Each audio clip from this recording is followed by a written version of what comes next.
আসসালামু আলাইকুম রহমতুল্লাহ বরকাতুহ। বিসমিল্লাহির রহমানির রহিম। আলহামদুলিল্লাহ ওয়াসসালাতু ওয়াসসালামু আলা রাসূলিল্লাহ ওয়া আলা আলিহি ওয়া সাহবিহি আজমাইন ওয়া বাদ। সম্মানিত শ্রোতা দর্শক মণ্ডলী, আল্লাহ রাব্বুল আলামিনের প্রশংসা এবং প্রিয় নবী সাল্লাল্লাহু আলাইহি সাল্লামের উপর সালাতু সালামের পর আজ সোমবার 16 মুহররম 1446 হিজরি মোতাবেক 22 জুলাই 2024 আমাদের ধারাবাহিক সাপ্তাহিক প্রশ্নোত্তর পর্ব নম্বর 79। 10টি প্রশ্ন আমাদের কাছে রয়েছে, বিভিন্ন দেশ থেকে আসা। এই প্রশ্নগুলি সংক্ষেপে ইনশাআল্লাহ তাআলা উত্তর দেব। আল্লাহ রাব্বুল আলামিন তৌফিক দান করেন। প্রথম প্রশ্ন করেছেন এক ভাই। আসসালামু আলাইকুম শেখ। ওয়ালাইকুম আসসালাম রহমতুল্লাহ। প্রশ্ন, সুন্নতে মুআক্কাদার সাথে ইস্তেখারার সালাত একসাথে নিয়ত করলে সালাতটা কি সুন্নতে মুআক্কাদের নিয়তে হবে? প্রথম কথা, আপনার প্রশ্নের উত্তর দেওয়ার জন্য আমাদেরকে এখন আলোচনা করতে হবে যে ইস্তেখারা করার জন্য স্বতন্ত্র আলাদা কোনো সালাত লাগবে নাকি সুন্নতে মুআক্কাদাতেই নিয়ত করা যাবে ইস্তেখারার। এই বিষয়টিতে দুটো মত রয়েছে ওলামাদের। একদল বলছেন যে হ্যাঁ, একটি সালাতে একাধিক নিয়ত করা যাবে, অর্থাৎ আপনি ইস্তেখারারও নিয়ত করছেন আর মুআক্কাদা সুন্নাতে মুআক্কাদারও নিয়ত করছেন বা সুন্নাতে রাতেবারও নিয়ত করছেন, তো এটা জায়েজ। এরকম সালাতুদ দুহা এবং ইস্তেখারা একসাথে নিয়ত করছেন, জায়েজ। শুধু ফরজে চলবে না, কারণ নবী সাল্লাল্লাহু আলাইহি ওয়াসাল্লাম হাদিস রয়েছে, ইযা হাম্মা আহাদুকুম বিল আমরে, তোমাদের কোনো ব্যক্তি যখন কোনো কাজের উদ্দেশ্য করবে তখন সাল্লা রাকাতাইনে, 2 রাকাত পড়া সালাত আদায় করবে, মিন গায়রিল ফারিজা, ফরজ ছাড়া।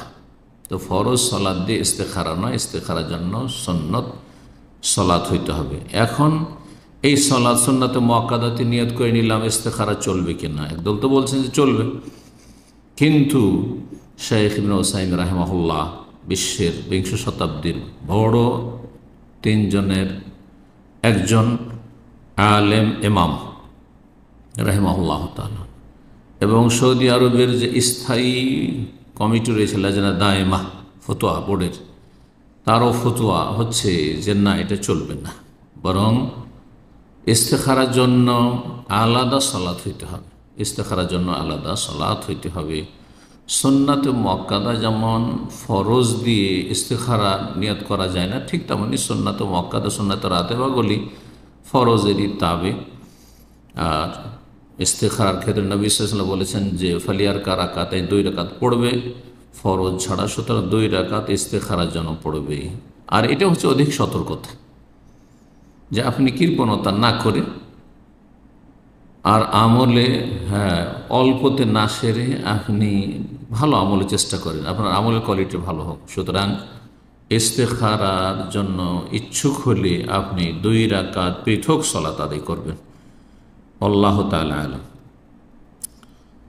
2 নম্বর প্রশ্ন করেছেন। আসসালামু আলাইকুম শেখ। ওয়ালাইকুম আসসালাম ওয়া রাহমাতুল্লাহ। আশা করছি আল্লাহর রহমতে ভালো আছেন। আলহামদুলিল্লাহ। সম্মানিত শেখ, আমার প্রশ্ন হচ্ছে, আমার উপর হজ ফরজ হয়ে গেছে, তার সত্ত্বেও আমি হজ করা বাদ দিয়ে আমি ওমরা করতে যাচ্ছি, আমার কি ওমরা করা জায়েজ হবে শেখ? যদি সেই বছরেই আপনি ওমরা করেও হজ করতে পারেন না, আপনার কাছে যথেষ্ট সম্পদ আছে, যে আপনি এখন হয়তো হজ আসতে আরও 10 মাস 11 মাস দেরি আছে, 2-4 মাস 6 মাস দেরি আছে, হজের মাস এখনও শুরু হয়নি, অর্থাৎ শাওয়াল মাস আসেনি, আপনি রমজানে বা তার আগেই উমরা করবেন আর এই বছরেই হজও করতে পারবেন। এতটা সম্পদ আছে যে সংসারের খরচ দিয়ে আপনি হজ করতে পারবেন, হজ ফরজ রয়েছে আপনার উপর, আর নিয়ত আছে এই বছরই হজটা করে নিয়ে বিলম্ব করব না, তাহলে উমরা করা জায়েজ, তাহলে হজের আগে উমরা করা জায়েজ।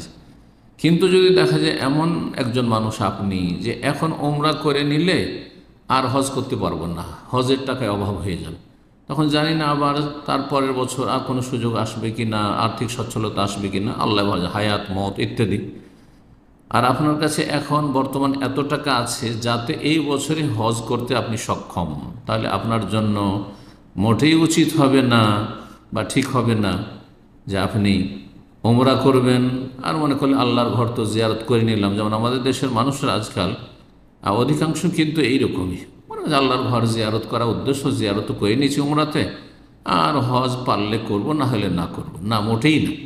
যদি দেখা যায় হজের সমান টাকা আছে আপনার কাছে, এর বেশি ওমরা করার সমান টাকা আপনার কাছে নেই, ওমরা করলে হজ করতে পারবেন না, তাহলে আপনাকে হজের জন্য টাকাটা জমা রাখেন আর যত দ্রুত হজটি করে নেন। কারণ সঠিক মত হচ্ছে হজ আলাল ফৌর, সাথে সাথে ফরজ। হজ এই নয় যে হজ ফরজ হওয়ার পরে, মানে আর্থিক সচ্ছলতা আসার পরে 2-4 বছর, 5 বছর, 10 বছর পর এই বুড়ো বয়সে হজে আসে না, মোটেই না। যখন হজ ফরজ হয়েছে তখনই তাতে আপনাকে হজ করে নিতে হবে। আল্লাহ তাআলা আলাম। 3 নম্বর প্রশ্ন বলছেন, আসসালামু আলাইকুম শেখ। ওয়ালাইকুম সালামতুল্লাহ। প্রশ্ন হলো, আমি জোহরের সালাত আদায় করছিলাম, ঠিক সালাম ফেরানোর আগে তাশাহুদের বৈঠকই ছিল, এমতো অবস্থায় আমার মেয়ে ফ্যানের মধ্যে হাত দিতে যাচ্ছিল। ওই সময় আমি আমার মেয়ের দিকে তাকিয়ে আটকে নিয়েছি, তারপর তারপরের হাত দিতে যাচ্ছিল এবং আমি আমার মেয়ের দিকে তাকিয়ে হাত আটকে নিয়েছি। তারপর বলছেন আবার কন্টিনিউ করেছি, তারপর সালাত আবার কন্টিনিউ করেছি। তাহলে কি আমার সালাত ত্রুটিপূর্ণ হবে? যদি আপনি পুরো কেবলা থেকে ফিরে না যান, মোটামুটি ডানে বামে হয়তো একটু কাত হয়েছেন, কিন্তু গোটা শরীর আপনার কেবলা থেকে ফিরে যায়নি, পুরো ডানে বামে ফিরে যায়নি, যেমন সালাম ফিরেন ওইভাবে, অথবা আপনি জায়গা থেকে অনেক দূরে চলে যাননি, সালাতের জায়গাতে রয়েছেন, তাহলে সালাত কন্টিনিউ করা আপনার ঠিক আছে। আর জরুরি এইরকম হলে, যদি দেখা যায় যে এখানে জীবনের রিস্ক রয়েছে, তাহলে সালাত ছেড়ে দিতে হবে, সালাত ছেড়ে দিতে হবে। আর আপনার যদি কেবলার উল্টো দিকেও যেতে হয় এরকম অবস্থায়, তাহলে আপনি নতুন করে আবার সালাত শুরু করবেন। 4 নম্বর প্রশ্ন বলছেন, আসসালামু আলাইকুম শেখ। ওয়ালাইকুম সালামতুল্লাহ। বাবা মার আগে সন্তান মারা গেলে ইসলামিক শরিয়া মোতাবেক মৃত সন্তানের ছেলে মেয়ে সম্পত্তির ভাগ পাবে, পেলে কতটুকু? সম্পদের ভাগ দাদার সম্পদে কেন পাবে, যেখানে সেই দাদার মানে ওই ছেলেদের যে দাদার আরও ছেলেরা আছে আর নাতি পোতারা আছে, তাই নাতি পোতার তুলনায়, কারণ এই জন্য নাতি পোতা বলছি যে বাংলাদেশের কোনো কোনো অঞ্চলে ছেলে মেয়েদেরকে নাতিন বলা হয়, কিন্তু মূলত শুদ্ধ ভাষায় নাতিন মানে মেয়ের ঘরের ছেলে মেয়ে হচ্ছে নাতিন, আর ছেলের ঘরের ছেলে মেয়ে হচ্ছে পোতাপতিন। তো যাই হোক, পোতাপতিন আছে আর ছেলের মেয়েরাও আছে, তাহলে ছেলে মেয়েরা কাছের আত্মীয় থাকতে দূরের আত্মীয়, দূরের ওয়ারিস যারা, তারা উত্তরাধিকারী হবে না। এটি শরীয়তের বিধান, কারণ তারা দূরবর্তী যারা, তাদের জন্য কি করবে, আর সৃষ্টি করে ফেলবে। এখন ওই বাচ্চাদের বাবা মারা গেছে, আর তার বাবা নিজের কোনো ধন সম্পদ রেখে যায়নি যে সেখান থেকে ধন সম্পদের ভাগ পাবে, তাহলে এরা ক্ষতিগ্রস্ত এদিক থেকে। বাবা সংসার হয়তো অনেক কাজ করে গেছে, এই রকম ক্ষেত্রে ওয়ারিস তো হবে না, যেহেতু সেই দাদার ছেলে মেয়েরা আছে, তাহলে নাতিন বা পোতাপতিনরা কি করে ওয়ারিস হয়? ওয়ারিস হবে না। শরীয়তের বিধান অনেক ওলামার উল্লেখ করেছেন যে এই রকম অবস্থায় ওসিয়ত করা ফরজ দাদার জন্য ওসিয়ত করা ফরজ। আমার পোতাপতিনরা রয়েছে বা নাতিনা রয়েছে, তাদের জন্য আমি ওসিয়ত করেছি। ওসিয়ত অন্য যে কোনো মানুষের জন্য করা যায়, যে কোনো ভালো প্রতিষ্ঠানের জন্য, বৈধ কাজে যখন করা যায়, তাহলে এরা তো নিকট আত্মীয়। ছেলের ছেলে মেয়ে বা মেয়ের ছেলে মেয়ে, তাদের জন্য ওসিয়ত করবে। আল্লাহ রাব্বুল আলামিন সূরা বাকারা আয়াত 180-তে বলেছেন, কুতিবা আলাইকুম ইযা হাদারা আহাদাকুমুল মাউত ইন তারাকা খায়রানিল ওসিয়া, তোমাদের ওপর বিধিবদ্ধ করা হয়েছে, ফরজ করা হয়েছে, যখন মরণের সময় উপস্থিত হতে যাচ্ছে তার আগে ওসিয়ত করে দেওয়া। তো এই ক্ষেত্রে ওসিয়ত করা ফরজ, আর এমনিতে ওসিয়ত করা মুস্তাহাব বা জায়েজ। আল্লাহ তাআলা আলাম, যাতে করে তারা ক্ষতিগ্রস্ত না হয়। 5 নম্বর প্রশ্ন বলছেন, আসসালামু আলাইকুম শাইখ। ওয়ালাইকুম সালাম। আমার 3 ছেলে। ছোট ছেলে গত কয়েকদিন আগে তার 2 ছেলে ও 1 মেয়ে রেখে মৃত্যুবরণ করেছে, আল্লাহ রহম করুক। ঘরে আমার দ্বিতীয় স্ত্রী। আমার প্রথম স্ত্রীর নামে ঢাকায় 4 শতক জায়গার ওপর টিন সেট বিল্ডিং আছে। চাঁদপুরে গ্রামের বাড়িতে আলহামদুলিল্লাহ বেশ সম্পত্তি আছে। আমার ইচ্ছা ছোট ছেলের নাতিনদেরকে কিছু সম্পত্তি হেবা করে দেব। ইসলামে তার বিধান কি জানাবেন প্লিজ। হেবার ক্ষেত্রে শরীয়তের বিধান হচ্ছে, এটাকে হাদিসের ভাষায় হেবা বলা হয়েছে, আতিয়া দান বলা হয়েছে। যদি করেন তাহলে যত ওয়ারেসিনরা রয়েছে, উত্তরাধিকার রয়েছে, সবাইকে করতে হবে। হ্যাঁ, আপনি যখন আপনার পোতাপতিনকে বা ছেলে মেয়েদেরকে আপনি হেবা করবেন, এক ছেলের ছেলে মেয়েদেরকে অন্য ছেলের ছেলে মেয়েদের করলেন না, অন্য মেয়ের ছেলে মেয়েদের করলেন না, বা আপনি আপনার ছেলেদেরকে করলেন না, তাহলে এটা জায়েজ নয়। তার নোমান বিন বশির রাদিয়াল্লাহু তাআলা আনহু থেকে বর্ণিত হাদিস রয়েছে যে তার পিতা বশির রাদিয়াল্লাহু তাআলা যখন নোমানের জন্ম হয়, তখন তার মা স্বামীকে খুব অনুরোধ করল, শক্ত করে ধরল যে আমার এই ছেলের জন্য কিছু হেবা করো, এবং এর জন্য সাক্ষী রাখা নবী করিম সাল্লাল্লাহু আলাইহি সাল্লাম। সহিহ বুখারী মুসলিম হাদিস আছে। নবী করিম সাল্লাল্লাহু আলাইহি সাল্লামের কাছে বশির গেলেন, উনি ইয়া রাসূলুল্লাহ, ঘটনা এইরকম যে আমার স্ত্রী খুব আমাকে বলছে যে আমি যেন নোমানকে কিছু হেবা করি, আর এই সম্পদটা আমি দিতে চাইছি। নবী সাল্লাল্লাহু আলাইহি ওয়াসাল্লাম, ইত্তাকুল্লাহ, আল্লাহকে ভয় করো, ওয়াদিলু বাইনা আওলাদিকুম, তোমাদের সন্তান সন্ততিদের মাঝে তোমরা সুবিচার কায়েম করো, ইনসাফ প্রতিষ্ঠা করো। সুবিচার করতে বলেছেন নবী করিম সাল্লাল্লাহু আলাইহি ওয়াসাল্লাম। আর আওলাদ যেমন ছেলেমেয়েরা, তেমন ছেলেমেয়েদের ছেলেমেয়েরাও আওলাদ। সুতরাং যদি হেবা করতে হয় তাহলে সবাইকে দিতে হবে। জি, সবাইকে দিতে হবে। এখানে আরেকটি রাস্তা রয়েছে আপনার, যে বৈধ রাস্তা, সেটা হচ্ছে ওসিয়ত করতে পারবেন। 1/3 অংশের কম হইতে হবে সেটি। আপনার যে মূল সম্পদ রয়েছে তার 3 ভাগের 1 ভাগের কম পরিমাণ হইতে হবে। ওসিয়ত করা জায়েজ, ওসিয়ত করা জায়েজ। ওসিয়ত মানে আপনি আপনার জীবদ্দশায় আপনি লিখিত হয়ে দিয়ে যাবেন যে আমার ইন্তেকালের পরে আমার যে অমুক ছেলে মেয়েরা আছে তাদেরকে এতটা দিয়ে দিও, বা এই জমি জায়গাটা দিয়ে দিও। এটা করা যেতে পারে, আপনি সেই পথ অবলম্বন করতে পারেন। জি। 6 নম্বর প্রশ্ন বলছেন, আসসালামু আলাইকুম শাইখ। ওয়ালাইকুম সালাম। আপনাকে আল্লাহ সন্তুষ্টির জন্য ভালোবাসি, আহাব্বাকুমুল্লাহ। 2018 থেকে আমি সঠিক মানহাজের উপর চলার চেষ্টা চালিয়ে যাচ্ছি, আলহামদুলিল্লাহ। আল্লাহ কবুল করুন, দিনের উপর ইস্তেকামা দান করুন, এবং নিয়মিত আপনার বক্তব্য শুনে উপকৃত হয়। শাইখ, তওবার একটা শর্ত হচ্ছে পাপ ছেড়ে দেওয়া। যদি কারোর এমন হয় যে 10 বছর আগে অনেক পাপ করেছে, আল্লাহ হেদায়েত দান করুন, তওবা কবুল করুন, সংশোধনের তৌফিক দান, কিন্তু এখন আর এই পাপ করে না, এমনকি পাপ করার মতো শক্তিও এখন নাই, তো এই পাপের জন্য কিভাবে তওবা করতে হবে? একইভাবে তওবা করতে হবে, তওবার যে শর্তগুলি রয়েছে। শেখ, আমার বলার উদ্দেশ্য হলো, যেহেতু পাপ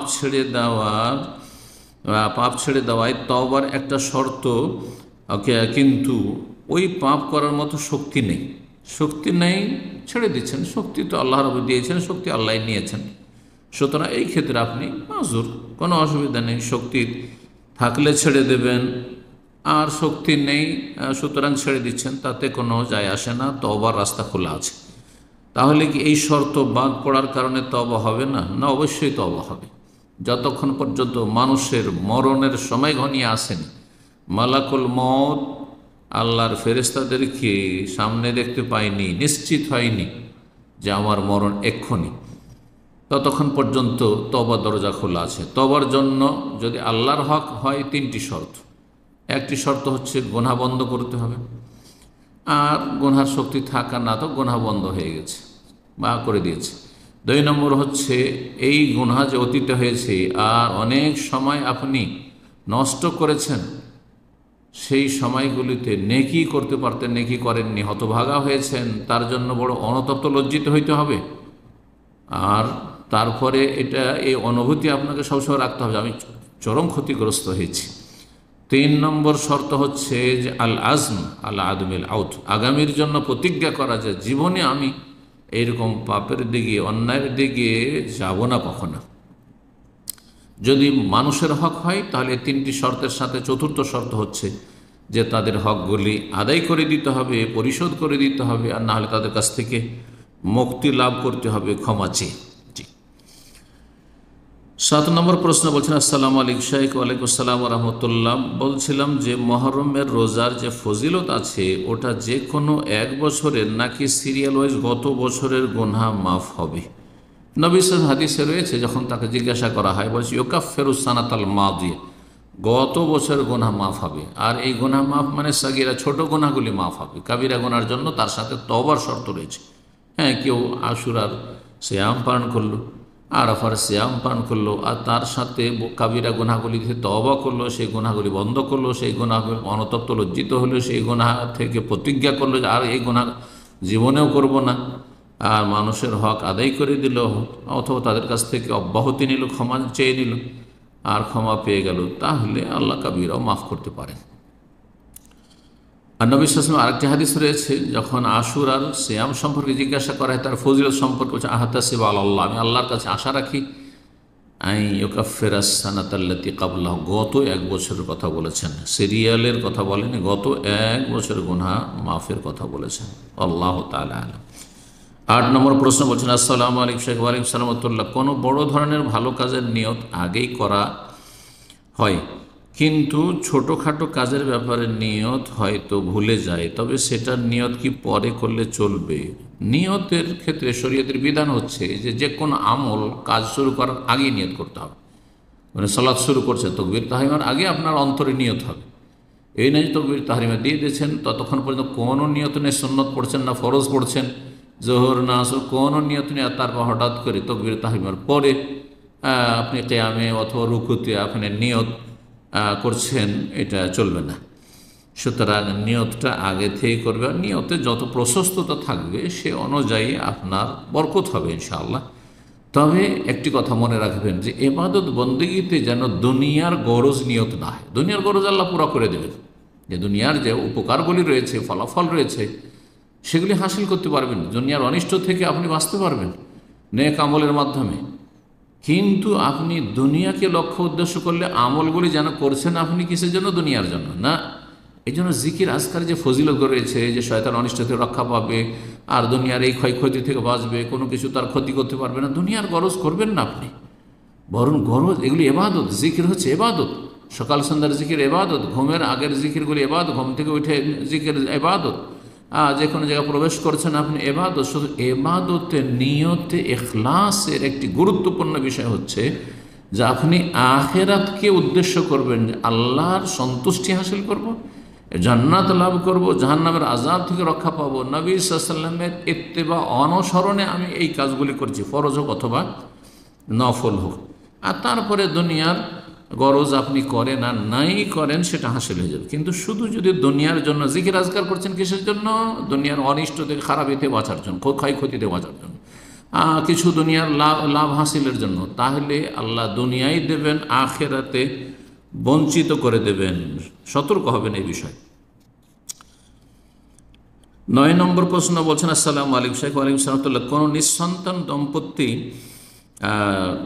তাদের নিজেদের সকল সম্পদ কি তাদের নিজেদের জীবদ্দশায় নিজেদের প্রয়োজনে সব খরচ করে যেতে পারবেন, নাকি তাদের মৃত্যু পরবর্তী ওয়ারেসদের জন্য কিছু রেখে যেতে হবে? ওয়ারেসদের জন্য রেখে যেতে হবে এটা কোনো জরুরি বিষয় নয়। আপনার ধন সম্পদ আছে আর সেই ধন সম্পদ খরচ করার প্রয়োজন আছে, তাহলে অবশ্যই খরচ করতে পারবেন। এমনকি পুরো ধরেন চিকিৎসার প্রয়োজন রয়েছে, খাওয়া দাওয়া করে বাড়িঘর তৈরি করলেন, যতটা প্রয়োজন ততটা, তার বেশি করলেই কিন্তু তার নাম হচ্ছে ইসরাফ বা তাবযির, অপচয়, অপব্যয়। আর অপব্যয় করা হচ্ছে গুনহার কাজ এবং শয়তানের ভাইয়ের কাজ। আল্লাহ অপচয়কারীদেরকে ভালোবাসেন না। ওয়ালা তুসরিফু ইন্নাল্লাহ লা ইউহিব্বুল মুসরিফিন, তোমরা ইসরাফ অপচয় করিও না, কারণ অপচয়কারীদেরকে আল্লাহ পছন্দ করেন না, ঘৃণা করেন। এইরকমই ওয়ালা তুবাজ্জির তাবযীরা, তোমরা অপব্যয় করিও না। ইন্নাল মুবাজ্জিরিনা কানু ইখওয়ানাশ শায়াতিন, যারা অপব্যয়কারী তারা শয়তানের ভাই, শয়তানের ভাই কখনো ভালো মানুষ হতে পারে না। মুমিন কখনো এটা মেনে নেবে না যে সে শয়তানের ভাই হবে, বন্ধু হবে। ওয়াকানা শাইতানু লিরাব্বিহি কাফুরা, শয়তান রবের সাথে কুফরি করেছে। তো আপনি কাফের, এরা আপনি অনুসারী হবেন, আপনি কাফের আপনি বন্ধু হবেন। সুতরাং আপনি অপচয় করবেন না, আপনার প্রয়োজনে খরচ করে যাবেন। সমস্ত কিছু খরচ হয়ে গেল। যেখানে পুরো যদি দান সাদাকা করা জায়েজ হয়, আবু বকর সিদ্দিক রাদিয়াল্লাহু তাআলা পুরো ধন সম্পদ যা বাড়িতে ছিল সব নিয়ে এসে রেখে দিলেন নবী সাল্লাল্লাহু সামনে। ওমর রাদিয়াল্লাহু তাআলা অর্ধেক ধন সম্পদ নিয়ে এসে দিয়ে দিলেন। তাহলে এখানে তো তিনি চিন্তা করেননি যে ছেলেমেয়ের ভবিষ্যৎ আছে, ছেলেমেয়েদের জন্য কিছু রাখি আর তারপরে বাকিটা সাদাকা করি, এমনটা তো করেননি। সুতরাং মানুষ সুস্থ অবস্থায়, কোনো খারাপ উদ্দেশ্য না যে আমার ছেলে মেয়েদেরকে বঞ্চিত করব, একেবারে শেষ অবস্থায় ইন্তেকাল পূর্ব মুহূর্তে আর অসন্তুষ্ট হয়ে রয়েছে ছেলে মেয়েদের ওপর, পরিবারের ওপর, আর সেই জন্য সে দান করে দিচ্ছে পুরো, তখন সেটা জায়েজ নয়, আপত্তিকর। কারণ আল ইদরার বিল ওয়াসিয়া, ইদরার বিল ওয়ারাসা, উত্তরাধিকারীদেরকে, ওয়ারিসিনদেরকে ক্ষতি করা উদ্দেশ্য। কিন্তু এমন কোনো উদ্দেশ্য নেই, আপনার প্রয়োজন আছে চিকিৎসার, সব টাকা পয়সা খরচের, জমি জায়গা সব বিক্রি করে শেষ করে দিন, কোনো অসুবিধা নেই। এইরকমই আপনি দান খেরাত করবেন, ভাবছেন আমি একটা মসজিদ তৈরি করবো, একটা মাদ্রাসা তৈরি করবো, আমি সমস্ত কিছু দিয়ে দেবো, আমার জীবদ্দশায় জায়েজ রয়েছে সুস্থ অবস্থায়, কোনো অসুবিধা নেই। তবে নবী সাল্লাল্লাহু আলাইহি ওয়াসাল্লাম এতটা বলেছেন, উত্তম হচ্ছে যে কিছু আপনি ছেলে মেয়েদের জন্য রাখেন। নবী সাল্লাল্লাহু সাদ বিন আবি ওয়াক্কাস রাদিয়াল্লাহু তাআলা আনহু যখন বলেছিলেন যে আমি বেশি বেশি ওসিয়ত করতে চাই, লম্বা হাদিস, তখন নবী সাল্লাল্লাহু বলেছিলেন যে আন্তাজারা ওয়ারাসাতাকা আগনিয়া, তোমার উত্তরাধিকারী, তোমার ওয়ারিসিনদেরকে, তোমার ছেলে মেয়েদেরকে, ছেলে ছিল না তার মেয়েরা ছিল, তাদেরকে যদি একটু সচ্ছল রেখে যাও দুনিয়া থেকে, খায়রুন মিন আনতাজারাহুম আলাতান ইয়াতাকাফাফুনান নাস, এর চাইতে ভালো যে তাদেরকে তুমি অভাবী করে, গরিব দুঃখী করে রেখে চলে যাবে, অসহায় করে, আর ইয়াতাকাফাফুনান নাস, আর লোকের দ্বারস্থ হবে, হাত লম্বা করবে, মানুষের সামনে ভিক্ষা করবে, এটা ভালো নয়। তাহলে উত্তম হচ্ছে ছেলে মেয়েদের জন্য কিছু রাখার চেষ্টা করা, কিন্তু চেষ্টা করে হইল না আপনার জরুরি সমস্ত ধন সম্পদ আপনি উপার্জন করেছেন অথবা আপনি আপনার বাবা মা থেকে পেয়েছেন, সুতরাং তা আপনি পুরো খরচ করতে পারবেন প্রয়োজন হইলেই, অপচয় যেন না হয়। 10 নম্বর সর্বশেষ প্রশ্ন বলছেন, আসসালামু আলাইকুম শেখ। ওয়ালাইকুম আসসালাম ওয়া রাহমাতুল্লাহ। একটি প্রশ্ন, দাড়ি চাঁচা ব্যক্তির আজান দেওয়ার বিধান কি? আমাদের মসজিদে মাঝে মধ্যে এই ধরনের ব্যক্তি আজান দিচ্ছে। আজান দেওয়ার জন্য ইসলাম শর্ত, মুসলিম হওয়া শর্ত। কাফের আজান দেয় যদি, বড় শিরককারী, ঈমান ভঙ্গকারী, জাদুকর, গণক, জ্যোতিষী, যার ঈমান ইসলাম নেই, এইরকম কাফের ব্যক্তি যদি আজান দেয়, মুরতাদ আজান দেয়, তাহলে জায়েজ নেই। আর যার দাড়ি নেই অথবা টাকনার নিচে কাপড় অথবা বিভিন্ন কাবিরা গুনহায় লিপ্ত জানা আছে, তার আজান জায়েজ। কিন্তু তার চাইতে ভালো মানুষ যদি সমাজে থাকে, তাহলে এইরকম লোক, গুনাহগার পাপিষ্ঠ যারা, তাদের আজান দেওয়া, ইমামত করা হচ্ছে মাকরুহ, অপছন্দনীয়। তাদেরকে সসম্মানে ইমাম নিযুক্ত করবেন না, মুয়াজ্জিন নিযুক্ত করবেন না। দিলেন মুয়াজ্জিন নিযুক্ত করে, অথচ দাড়ি নেই, টাকনার নিচে কাপড় অথবা বিভিন্ন হারামে জড়িয়ে আছে, না, মোটেই জায়েজ হবে না। বাজান আজান দেন বলবেন না, বা ইমামতি করেন বলবেন না, কিন্তু ইমামতি শুরু করে দিয়েছে অথবা আজান দিতে লেগেছে, আপনি মোটেই বাধা দেবেন না, জায়েজ নয়। যে দাড়ি নেই সেই জন্য তাকে বলবেন যে না আপনি আজান দিবেন না, এটা বলা জায়েজ নয়। এতে সমাজে কলহ বিবাদ হবে, অশান্তি হবে, আর মুসলিম সমাজে ভাঙন ধরবে, শত্রুতা বিরাজ করবে, যেটা হারাম কাজ। আপনি হারাম কাজ করবেন তার জন্য, মোটেই জায়েজ নয়। সুতরাং আবার বলছি, যারা বিভিন্ন গুনাহে জড়িয়ে, আর অধিকাংশ লোক বিভিন্ন গুনাহে জড়িয়ে আছে, প্রকাশ্যে হোক অথবা গোপনে হোক, তাদের এই সব কাজ, আজান, ইমামতি জায়েজ রয়েছে, মাল কারাহা, কিন্তু তাতে আপত্তি রয়েছে। যদি ভালো মানুষ পান তাহলে তাকে বলবেন বা তাকেই মুয়াজ্জিন, ইমাম হিসাবে নিযুক্ত করবেন। আল্লাহু তাআলা আলাম। ওয়া সাল্লাল্লাহু সাল্লাম নবিয়ানা মুহাম্মদ ওয়া আলা আলিহি ওয়া সাহবিহি আজমাইন।